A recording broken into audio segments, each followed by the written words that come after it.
মোৰ খুব ভাল লাগে যেতিয়া আপোনাৰ দৰে পিতৃসকলে বজাৰত ছোৱালীয়ে স্কুটিখন লৈ আহে, তেতিয়া মই প্ৰাউড ফিল কৰোঁ। আমাৰ সমাজত কেতিয়াও হয়তো কোনো মানুহে কল্পনা কৰা নাছিল যে ছোৱালী এদিন স্কুটিৰ মালিক বনাব দেউতাকক, কিন্তু সেয়া তোমালোকে কৰি দেখুৱাইছে। ভাল লাগে নাই যেতিয়া দেউতাকে স্কুটিখন চলায়? ভাল লাগে। ভাল লাগে, ভাল লাগে।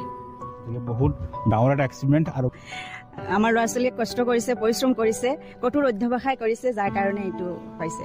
2018 চনৰ পৰা এইখন কলেজে প্ৰত্যেক বছৰ 100ৰ ওপৰতো হ'ব। 100ৰ ওপৰত হয়, 100ৰ ওপৰত হ'ব। যথেষ্ট ভাল লাগিছে আজি ইমানখিনি স্কুটিৰ মাজত যে আমি থিয় হৈ আছোঁ।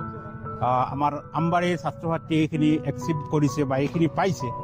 এটা সময় আছিল মেট্ৰিক পাছ কৰাৰ পিছত কোনেও খবৰ লোৱা নাছিল, নিজে নিজে গৈ মনে মনে ৰিজাল্ট চাই আহি ঘৰত বহি থাকিব লাগিছে। ফেইল মাৰিলেও কোনো নাজানে, ফাৰ্ষ্ট কৰিলেও নাজানে। কিন্তু আজিকালি যে এইখিনি ইমানলৈকে উন্নত হৈছে তাৰ কাৰণে চৰকাৰক ধন্যবাদ জ্ঞাপন কৰিছোঁ। আৰু আমাৰ যে বিদ্যালয়বিলাকত লেখা পঢ়াৰ ক্ষেত্ৰত, ষ্টাডিৰ ক্ষেত্ৰত যথেষ্ট আগুৱাই গৈছে, এই শিক্ষক টিচাৰ প্ৰত্যেকগৰাকী ইয়াৰ বাবে যথেষ্ট ধন্যবাদৰ পাত্ৰ।